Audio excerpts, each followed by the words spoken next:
Welcome to Season 2 of Beneficial Conversations, your insider's guide to the evolving world of employee benefits. This season, we're going deeper into the strategies, stories, and solutions that are redefining how organizations support their people. From cutting-edge benefit innovations to the real-world challenges keeping HR leaders and CFOs up at night, we bring you honest conversations with the experts who are shaping the future of workplace well-being. Whether you're designing benefits programs, advising clients, or simply want to understand what's next in the world of work, you're in the right place. Let's dive in. Welcome to Beneficial Conversations. I'm your host, CJ Jordan. Today, I have the pleasure of being joined by Dr. Grant Zarzour. He is the president of Southern Orthopaedic Alliance down in Mobile, as well as the founder and CEO for Sperity Health. Grant, thanks for joining. CJ, pleasure to be with you. So this is the first question that I ask everybody. You have not been prepped, so this is always one of my most favorite questions.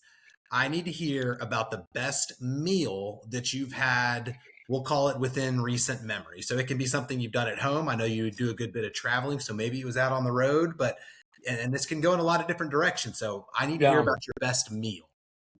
The one that comes to mind first is Hal's Steakhouse in Atlanta, which is really one of my favorite places. Upstairs, bar vibe, great steak they've got up there. And they have this like lobster something or other appetizer that it says some great, it's like lobster dynamite or something. And it's fantastic. And we were there with kind of a leadership team for Sperity Health and a whole lot of fun. And they also have some great onion rings, which I'm a longevity guy, but we tell you don't have to be perfect 7 days a week. Okay. Hey. 5 days a week. The other 2 days have an onion ring. So Hal's Steakhouse jumps to mind. I haven't been to the one in Atlanta, but I have been to the one in Charleston, I believe. And can confirm delicious, top notch, cosign on that. And instead of onion rings, I'm an ice cream guy.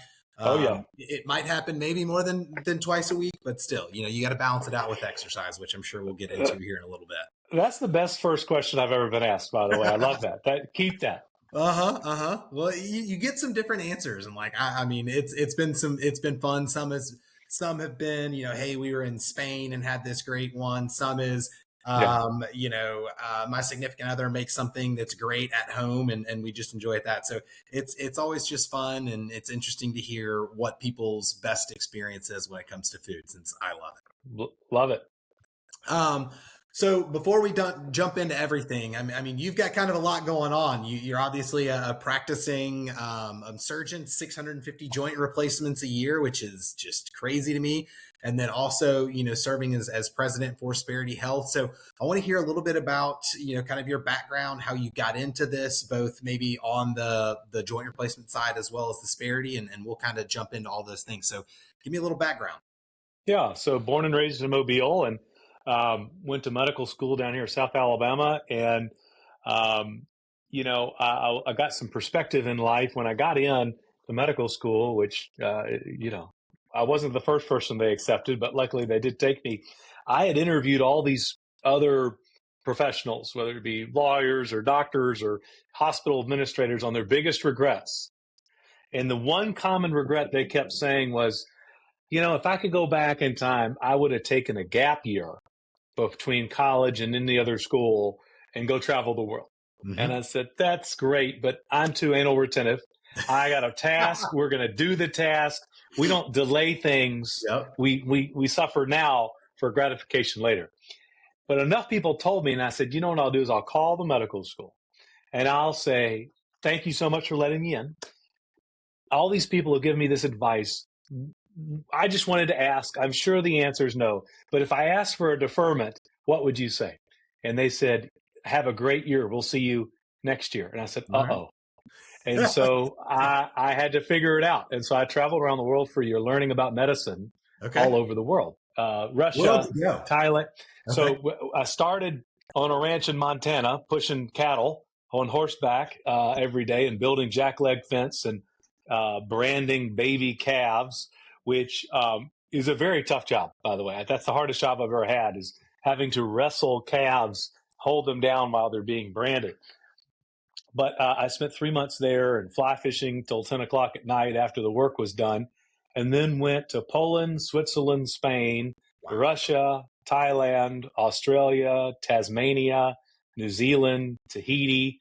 Came home, worked the Sundance Film Festival in Park City, Really? then spent 3 months teaching English to kids in Costa Rica, and then worked at the beach, in Orange Beach, to try to make a little money because I had spent it all Oh, on the yeah, traveling. right. But and so then kind of got into medical school and really dove into orthopedics. Orthopedics is glorified carpentry. As you mentioned, I do hip and knee replacement. We get rid of arthritis. We help people walk again without pain. And I stay in my little niche. All my training is hip and knee replacement. Yeah. And so I get to do a lot of that. And I practice reactive care. I was sharing with you, it's a very rewarding job. I get to help Yeah. people walk again without pain. And I shared, I had an anecdote recently on a gentleman who had replaced both of his hips. And he came in after his visit and said, he put down on the table a picture of him walking his daughter down the aisle and said, "You did this for me."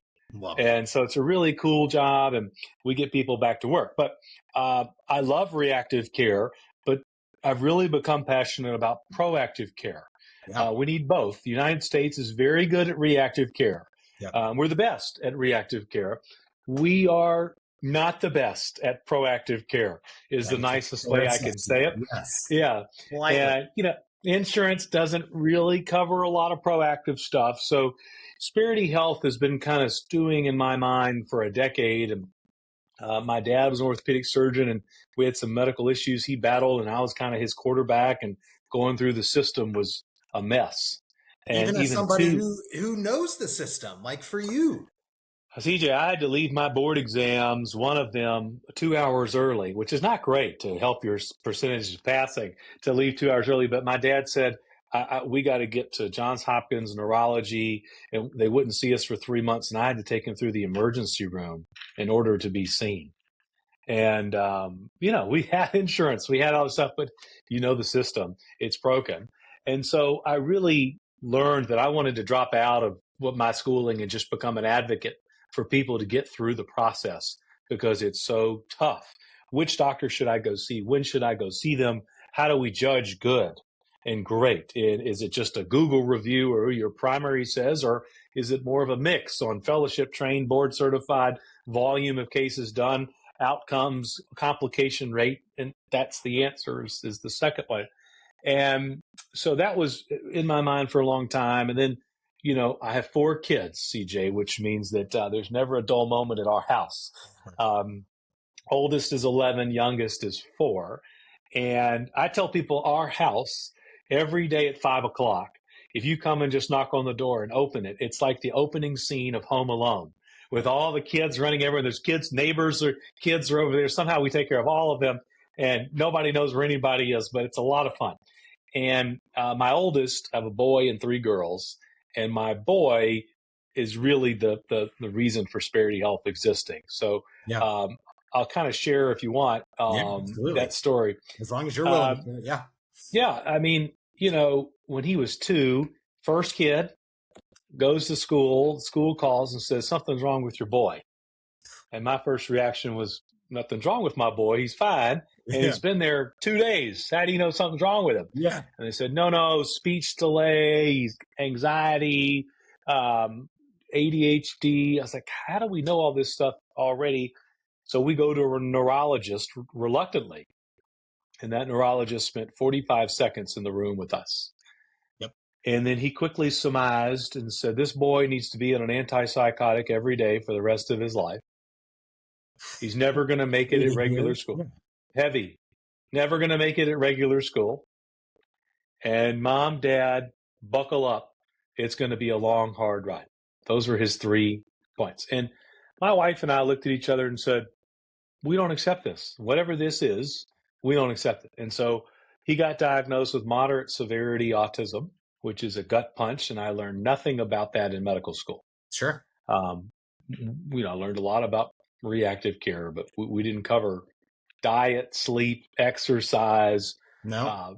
Functional medicine. We didn't know what gluten was. processed foods, sugar intake. We just didn't cover that. Yeah. And I'm not sure it's being covered in 2026 nearly well enough either.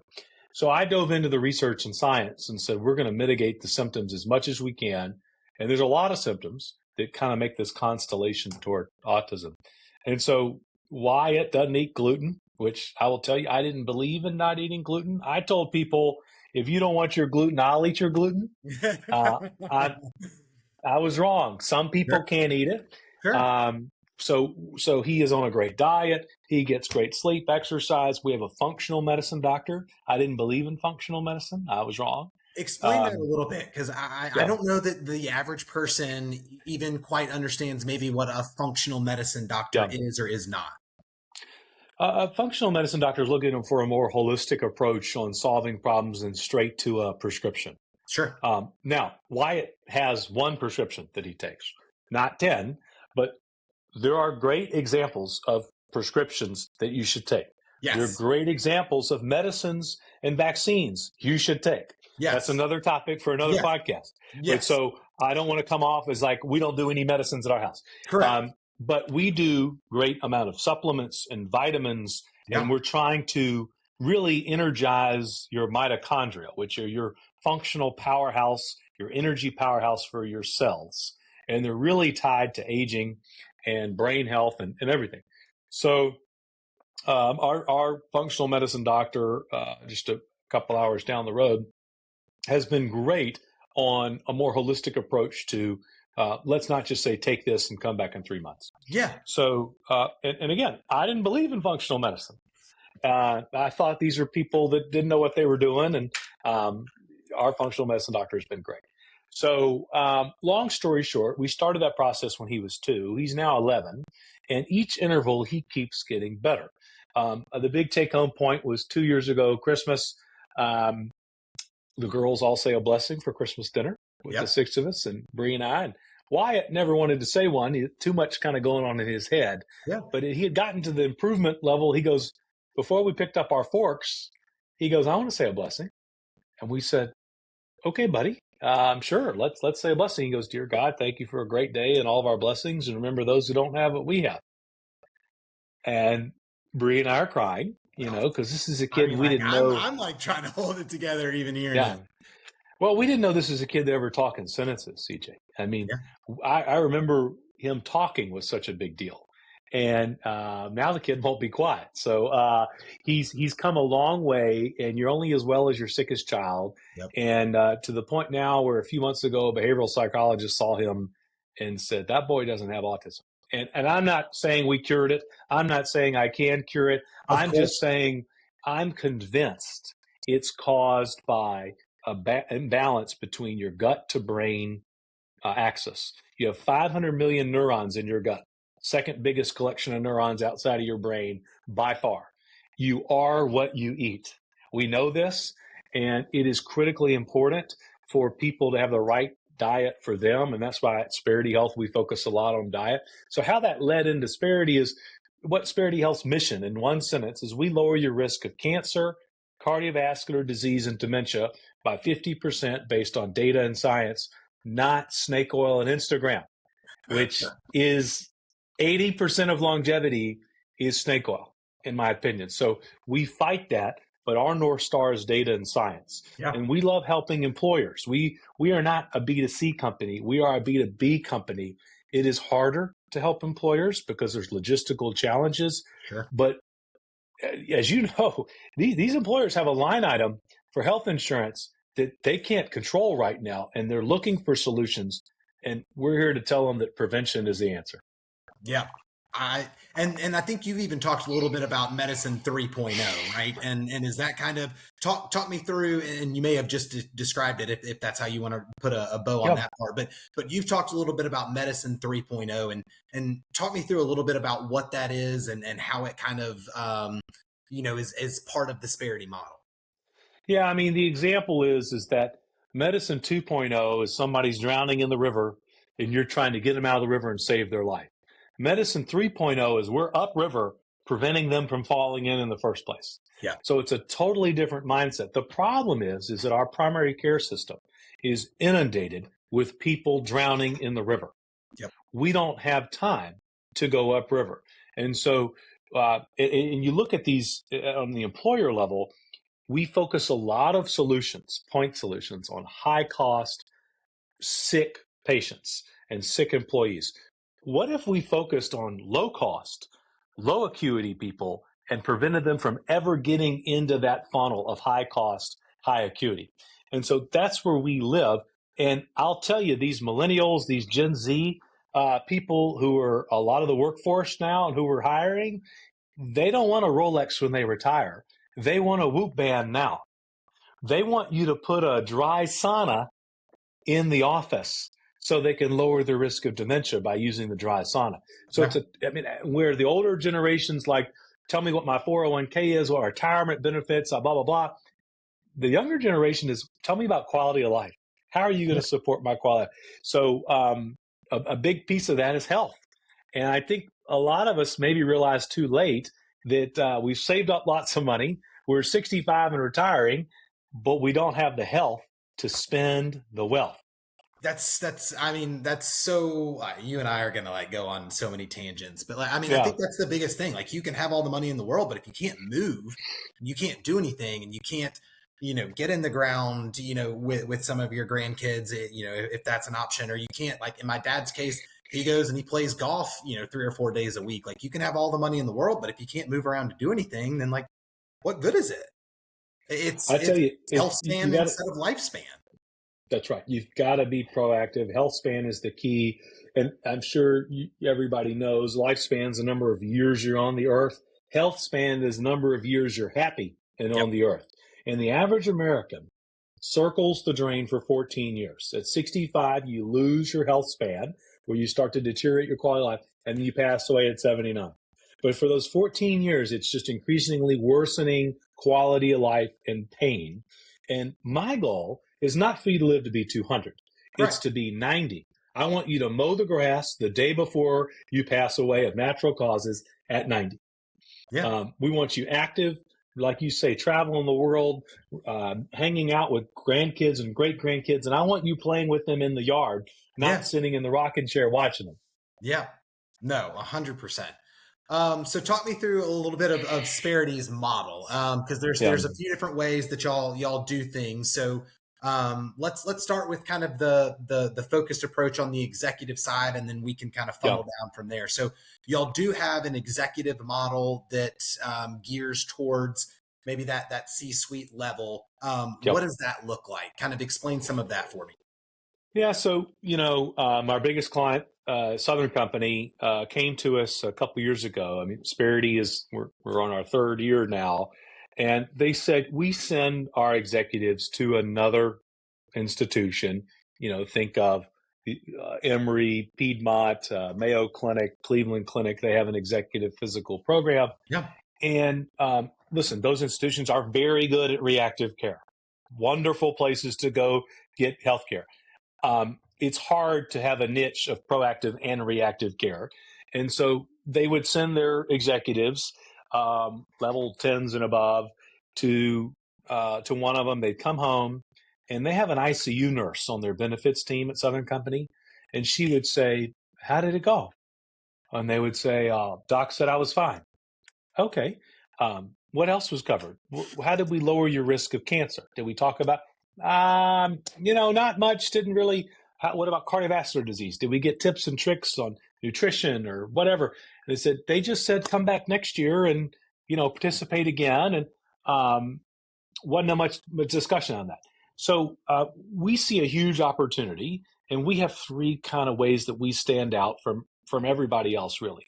Number one is we come on site to the office. So there's no travel. There's no 2 days off of work. There's no, I can't drive across that traffic in Atlanta or Birmingham or Nashville or New York or Dallas or wherever you may be.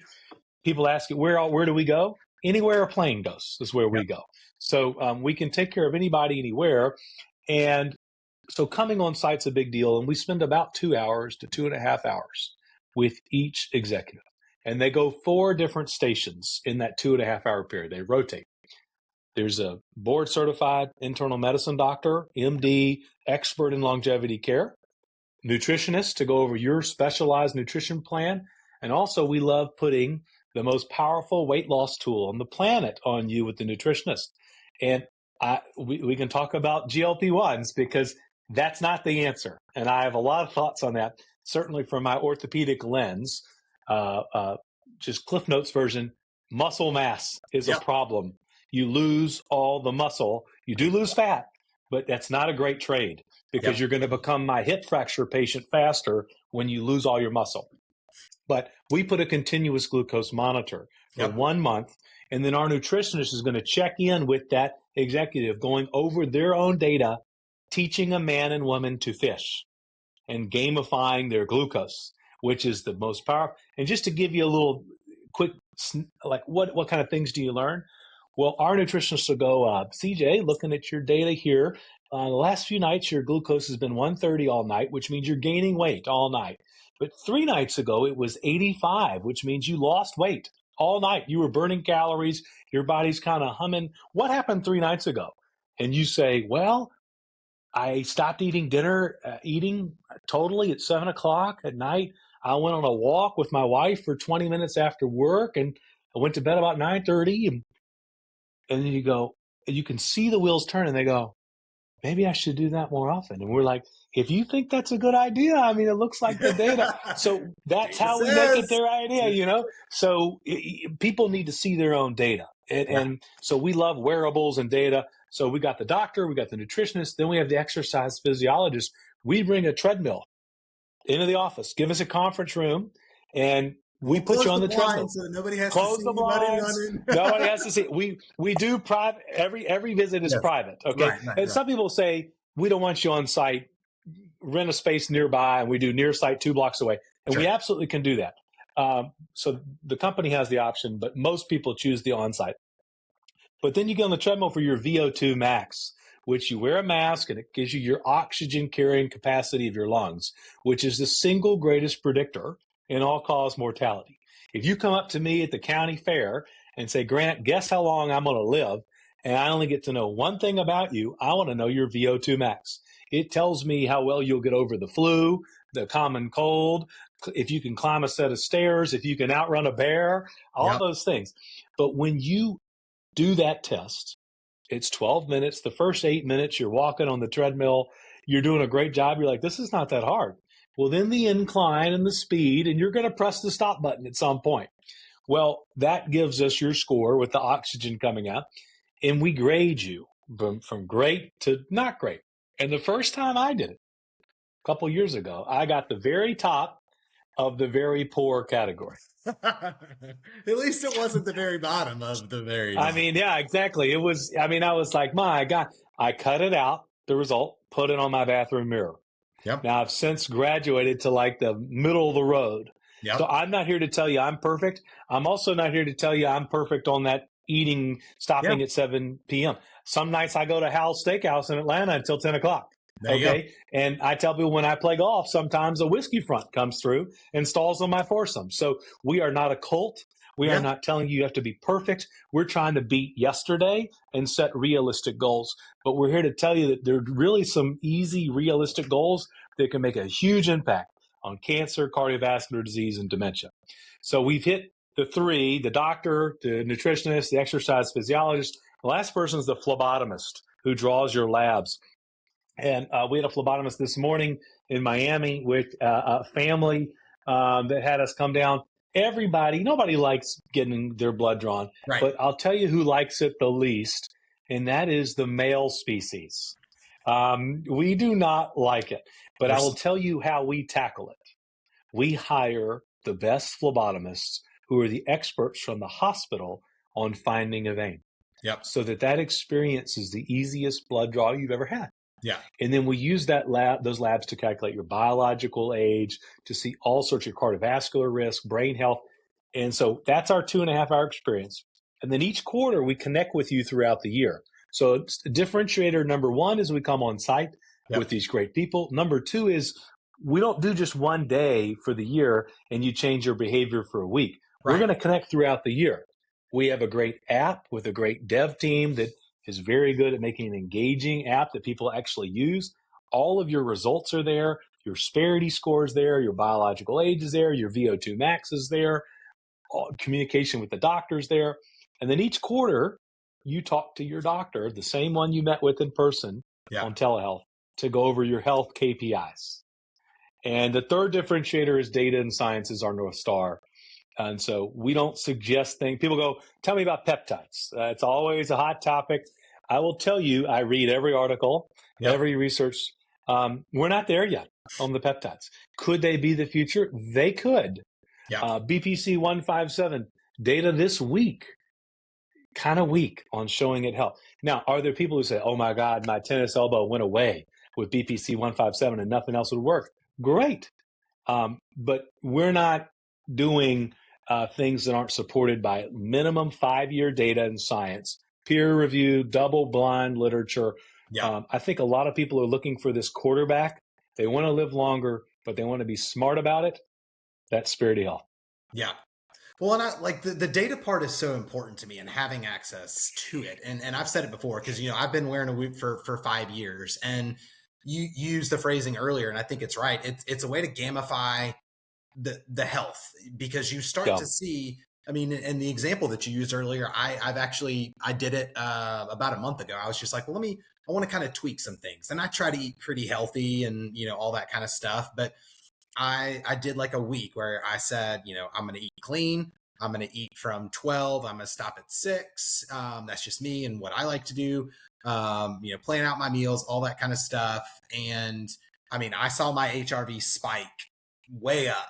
And it's just like, when you start to see that stuff, it's like, okay, this is interesting. And like when you start to notice those things, and, we've talked about like alcohol is going to kill your HRV and it's going to kill your recovery and all those things. It's not saying you don't have to do it, or that you just have to get rid of it, altogether, but there's just ways that you can be more strategic with it. And as you start to see decisions and how it correlates to data, I feel like it's organic behavior modification is what happens with it. And I just think that that's the best. Like when you put that data in front of people, it slaps you in the face a little bit. Exactly. And, on our app, when we connect to, you can see I wear my Whoop regularly because I got the suntan here, but because I've got surgery today, they won't let me wear it in surgery. But there's 2 metrics that we like to steal from the Whoop. We have a great partnership with Whoop, and we also can work with Aura, Garmin, and multiple others. HRV, heart rate variability, is basically how relaxed your heart is at night, is the simplest way to say it. And it's a big barometer on cardiovascular disease, dementia, certainly are the 2 biggest. We want to maximize that number as much as we can. And we're battling against your own score. Your score may be different than my score goal, but we're trying to beat ourselves. And, that we look at on a monthly basis, and your doctor goes over it with you on your own data. And same as I mentioned, that glucose number for 1 month out of the year. Well, HRV, we have the whole year. And we even have a sleep expert who's a neurologist that a lot of people use in their plan. And we connect you, and he gets all your data, and he optimizes your sleep plan. Out of the diet, sleep, and exercise, sleep is by far the hardest. We can start a diet and exercise today. Getting great sleep, as you know, you got to go to sleep at a similar time, wake up at a similar time, really try to stop eating a couple hours before you go to bed. It's hard. And again, don't have to be perfect, but our goal is 5 days a week. So we show you that data. And then the other data point we like is your percent of deep plus REM sleep. And that is your time when you're naturally producing hormones, growth hormone, testosterone. Every male thinks they're low on testosterone.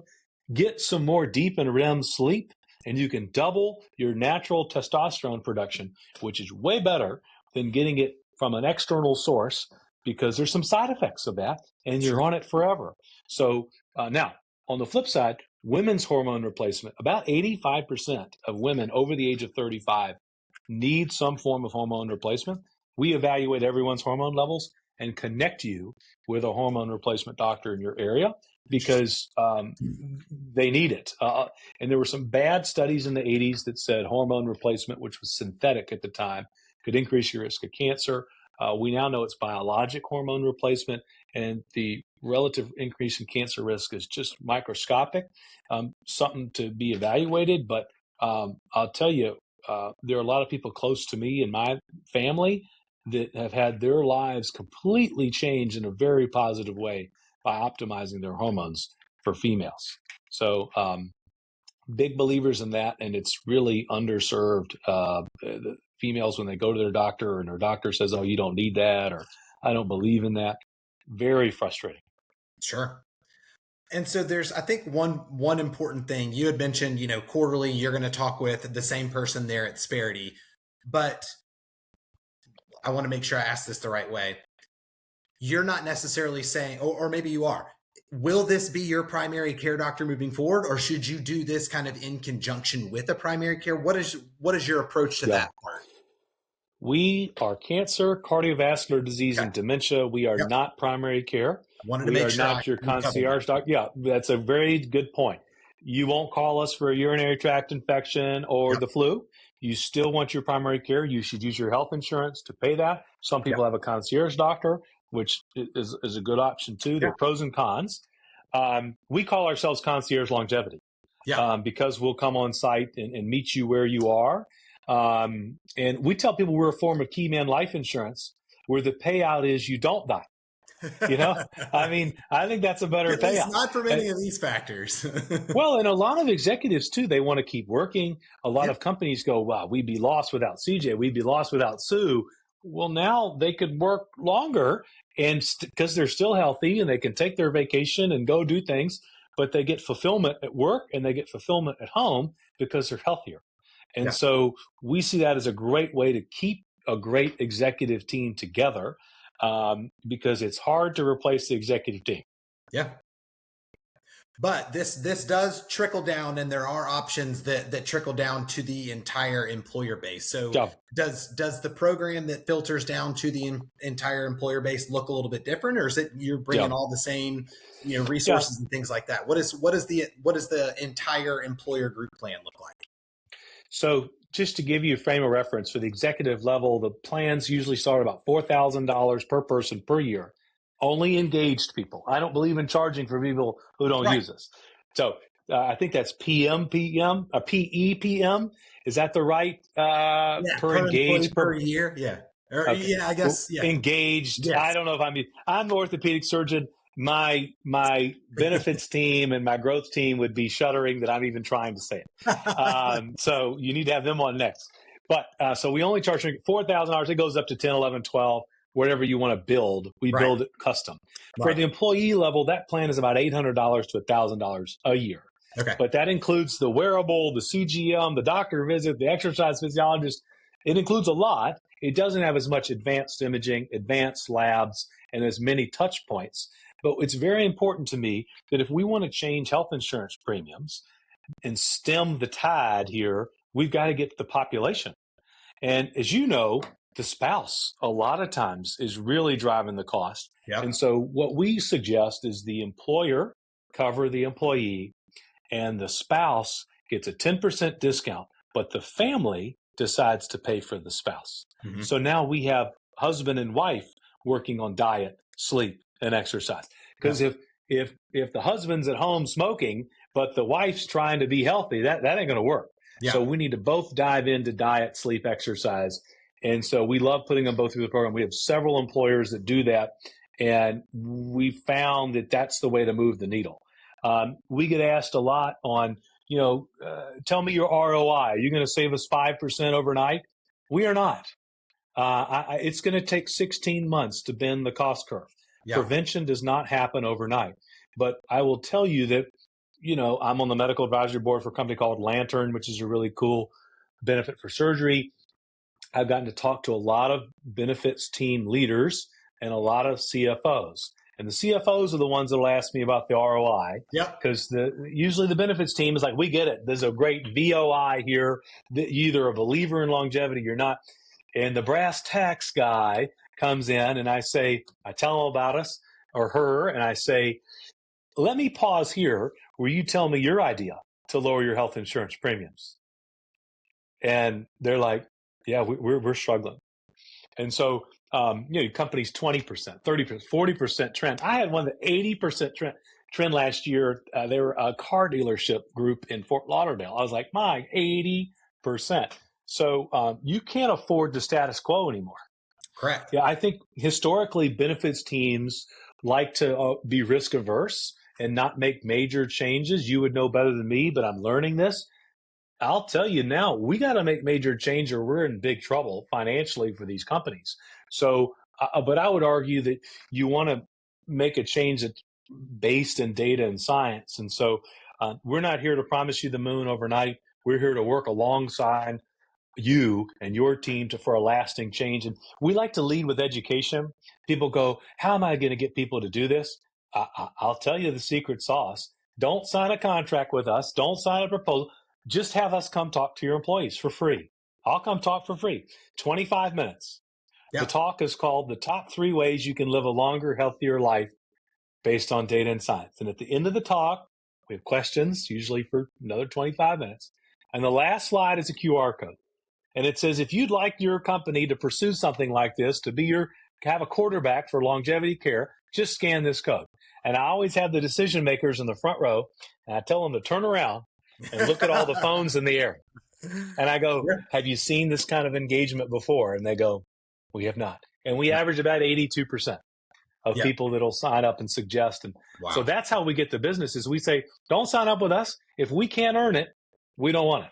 Yeah. We are big on proving ourselves and making sure we deliver because, I'm CEO, founder of the company, run the company.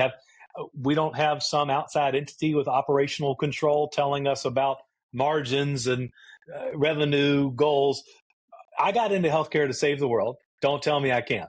That's right. I think this is our opportunity to do it. Is employer sponsored health needs some breakthroughs, and Sperity Health's here to do it.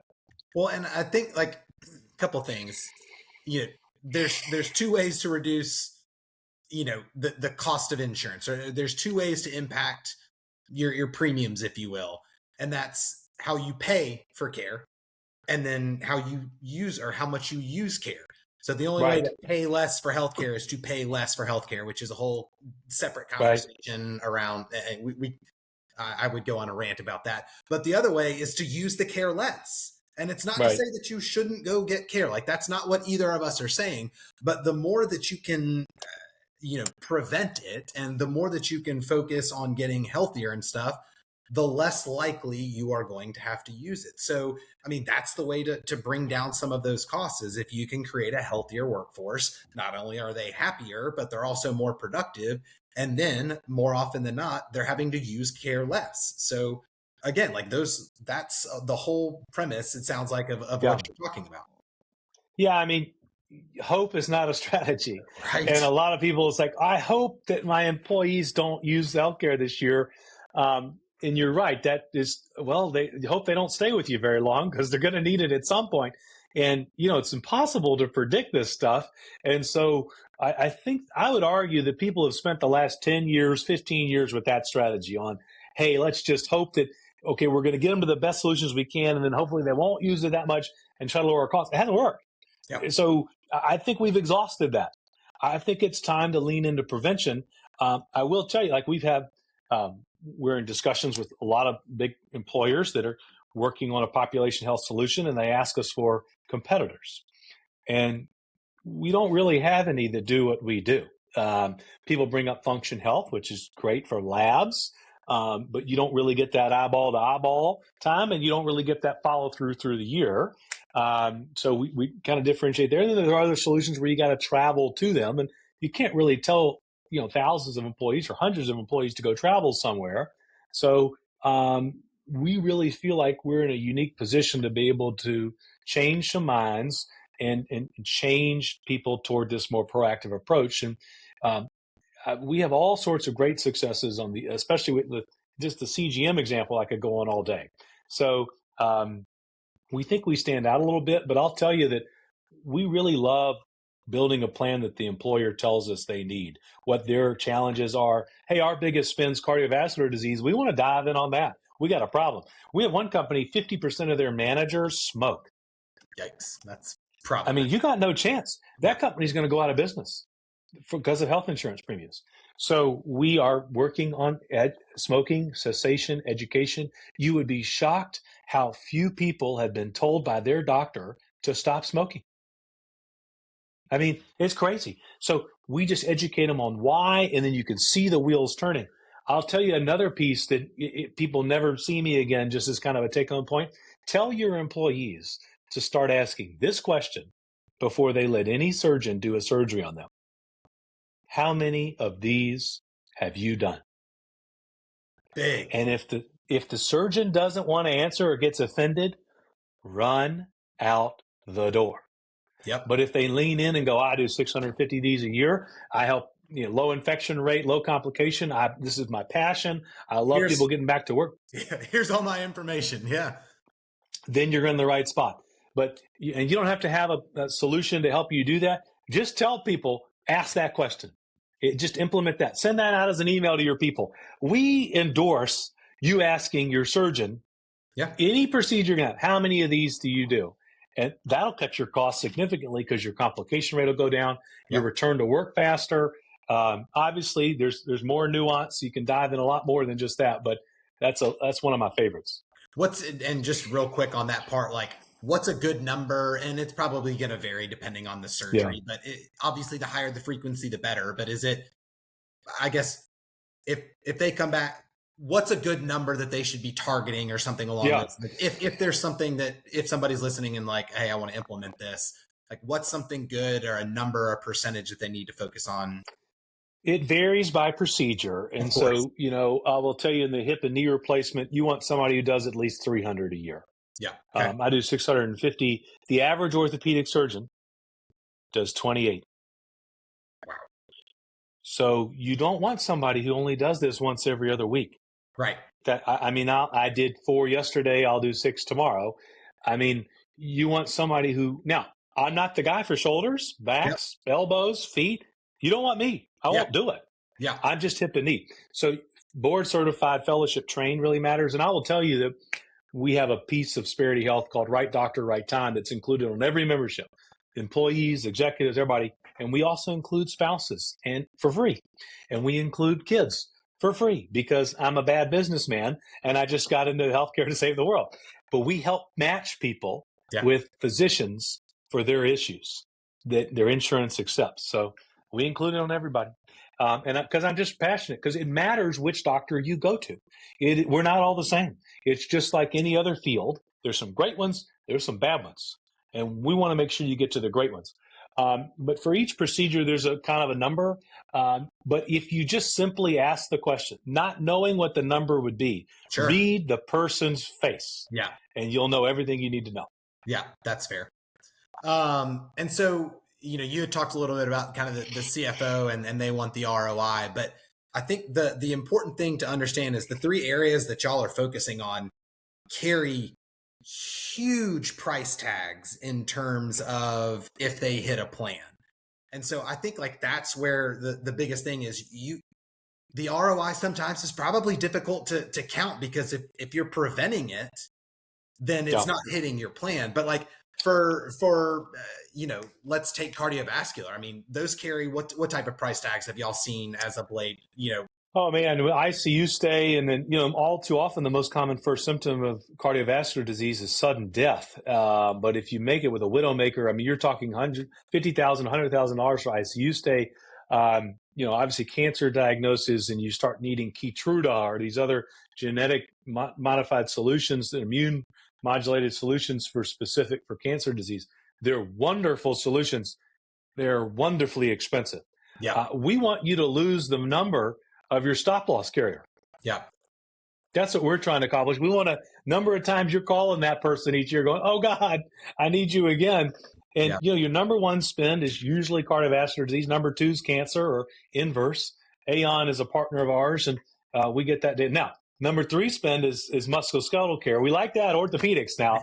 We want to keep that going. No, that's not true. You can lower that cost too, but that's another topic. But so that's the goal. Is you're right. You're not going to see it clearly, but you're going to go, man, we just don't have as many of these high cost claimants as we used to have. And we can actually use, many of our clients are self-insured. We can use claims data to go over microscopically each of the person's issues and cater their visit to their issues. And so we have a lot of people who have diabetes and don't know that they have diabetes. They go, oh, no, I don't have diabetes. I just take metformin. And we're like, that means you have diabetes. Spoiler alert. Spoiler alert. But the primary care doctors, they don't have enough time. Yeah. They are inundated, and 81% of them are burnout and looking for another job. So today's primary care foundation is crumbling. Yep. And we have to have a solution when primary care doctors start saying, I just can't do it like this anymore. I'm going to go to concierge. And everybody already knows primary cares are doing this. They're going to all start doing this. So access is going to be an issue. And we feel like we're a really big solution there. Again, we're not replacing your primary care, but we are replacing the need for you to be really kind of clueless on the cancer, cardiovascular disease, and dementia standpoint. And people go, why does dementia help an employer? That's a cost after they retire. Well, that may be true, but a lot of dementia starts 20 years before the first symptom. Wow. And I did not know that.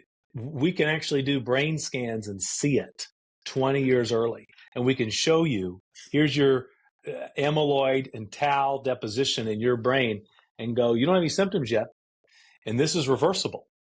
But that diet, sleep, exercise plan, you better kick it in gear. Yep. And then they go, I'm staring at my own mortality. I got to get this better. And I'll tell you, terrifying thought. I mean, truly, like, to be able to sit there and look at something and be like, that could kill me unless I do something. Well, and I'll tell you another thing we love. My favorite preventative imaging tool on the planet is a CT coronary angiogram, which looks at your coronary vessels around your heart and the amount of plaque you have. Now, people go, oh, I had a calcium score. Calcium score is good. It just shows hard calcified plaque, which is stable and not usually going to break off. A CT coronary angiogram, not covered by insurance usually, is a great preventative test to show soft plaque that's not calcified. The reason we want to know soft plaque is that's the vulnerable plaque more likely to break off, cause a heart attack or stroke. Okay. Well, if we know your soft plaque burden, and then we tell you, CJ, hey, we're going to suggest this diet, this exercise plan, this sleep regimen, and we can actually reverse the plaque that's soft. Your body can resorb it. Yeah. And people go, well, my dad had a heart attack at 65. I don't have a heart attack at 65. Not true. The head of geroscience at UAB, Dr. Alstead, says your genetics determine 18% of your destiny. 82% is how you treat your body. Sperity Health is going to help you maximize that 82%. Well, and it seems like y'all are very, very intentional about not only just the how, but also the why. You know, you're getting the this is why you might be feeling bad, or you're digging down deep, but then you're taking that next step to explain the how. And it's not just giving you some information and saying, hey, here's your LDL and your HDL, or, this, that, and the other, which, like, I would say the majority of people, like, I don't know what the hell you're talking about. Right. I don't know what these numbers, I don't know if they're good, they're bad. And somebody's like, it's fine. But it's much deeper, and there's much more intention behind it. And there's an explanation of, this is what this means. This is what this means. And this is, again, it's connecting the why with the how, which I feel like is a big missing piece of really just kind of care in general. And maybe that's me, but no, you're spot on. I mean, it's the reason we exist, is that we've got to do something to meet the employees where they are and help them build a plan that is sustainable. Yeah. And, I met with a couple of head of benefits people who were talking about GLP-1s. And I said, well, listen, they've done great for a few people. For some people, if you partner with education and you can maintain protein intake and not become anorexic, which a lot of people do, and it's really bad for muscle, then it can work. And they go, oh, I said, do you require education? And they said, yes, we do require education I said, well, that's great. Tell me about the education required. And they go, it's like an online thing. I just click through it and say that I did it. And I'm like, oh, no, that's not what we're looking for here. And so what we do is we go, CJ, you haven't plugged your wearable into your app. And we send you a text. And you go, oh, okay, all right. So then you connect it. and then we go over your data, and then we show it to you, and then we go, CJ, you didn't wear your Whoop for the last week or 2 weeks or whatever. And they can set kind of intervals, and the HR team can tell us when to communicate or not. Sure. But if we can just shoot a little text or an email saying, hey, we'd love to see you plug that thing in, we want engagement. Yeah. We want to change people's lives. And so that's how we do it. Instead of just saying, oh, this many people logged into the app. Look how many. We want to tell you how many people are. We have dashboards for employers. You can see how many labs have been drawn, what their biological age change has been, anonymized. We have anonymized scoreboards for who's doing the best on VO2 max. You can see yourself versus other people. If your employees are all playing Candy Crush, we got to gamify it to get them to care. Yeah. So that's what we've done. We've gamified it where they get a Sperity score each day that's like a credit score for their health. Yeah. And that's where we feel like we can really stand out is we're looking for meaningful engagement, not some transactional deal where we hope you'll renew for a year because you don't have some better plan. We don't want you to renew with us if you don't think we're doing a great job moving the needle, because I wouldn't be able to sleep at night. Yeah. Well, I know I got to let you go here in a few because you're a busy man. So give me last question here. What are you kind of keeping an eye on? I mean, you referenced peptides earlier, but what are you kind of keeping an eye on for maybe like the next 3 to 5 years as far as the landscape, whether it's just healthcare in general, Sperity as a whole? Kind of give me your broad vision board, if you will. I will just tell you, I'd love to leave everybody with a few things that they really should be measuring and quantifying. Number one, most important takeaway from today is everybody needs vitamin D, 2,000 units a day, non-negotiable. With K2, without K2, K2 can make it more absorbable. Vitamin D is critical to, I was reading this morning on efficacy of the flu vaccines related to vitamin D and your sleep, but your bone strength, everything, vitamin D is huge. So vitamin D, take that non-negotiable each day. One thing I'm really looking at is creatine supplementation, not only for muscles, but for cognitive benefit. Yep. The dosage we're kind of doing some research on. 5 grams has always been the universal dosage, but we may need a little bit more. Okay. But the cognitive benefit, executive functioning, who doesn't want to have a little bit better executive functioning? So I love that. So those would be my top 2 there. I take a multivitamin that's got vitamin D in it. And bulksupplements.com is where I get my creatine. Yep. And I'll be thrilled to share with anybody where we get our stuff. We don't sell Sperity Health supplements. Right. We tell you where the best supplements are, and we vetted their ingredients. And the best vitamin D is Kirkland at Costco. Interesting. So that's the highest quality one. So that's where you should get it. Another tip is oral health is really important, connecting to cardiovascular disease. So flossing, your dentist wants you to floss. Now your longevity doctor wants you to floss. And so we rejoice. We're finding in autopsies of people with Alzheimer's in their brains, gingivitis in their brain. So I want you to floss and brush your teeth and maintain oral health. So I love doing it once at night or something like that. So those are good preventative tools. Another thing I love is hearing aids. If you have any hearing loss or someone in your family does, hearing aids are non-negotiable because the auditory processing centers of your brain, when they lose inputs of hearing, they shrivel up and die. And that's right next to the areas of your brain that cause dementia. And so it's a cascade. So I want your auditory processing centers continue to hear things. Okay. So if your mom or dad can't hear and the television's on 80, you either can lead them down a path of dementia or you can make them get a hearing aid. Yep. And they're going to be active in less risk of dementia. So hearing aids are great. I can keep going with tips and tricks all day, but those are the kind of top ones that come to mind.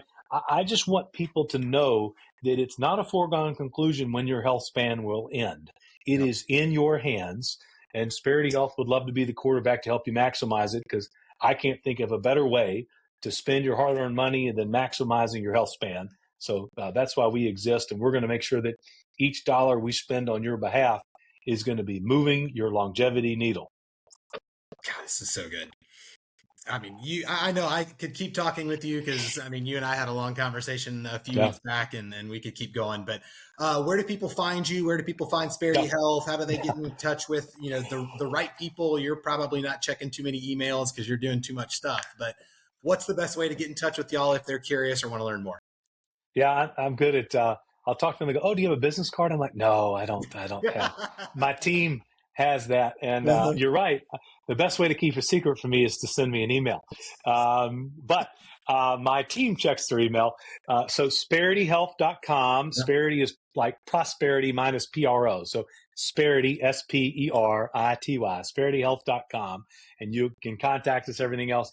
My email is grant@sperityhealth.com. And I'm not as bad as I say. So anybody wants to reach out directly, and I may help connect my team to get back to you. But Right. Grant at Sperity Health is a great way. And we got a huge team that is helping us change the world. No, this was great. I thoroughly enjoyed this. Really, really appreciate your time. I know you're a busy man, but thank you so much. We'll chat soon. But I appreciate it, man. Have a great day. Thanks, CJ. Thanks.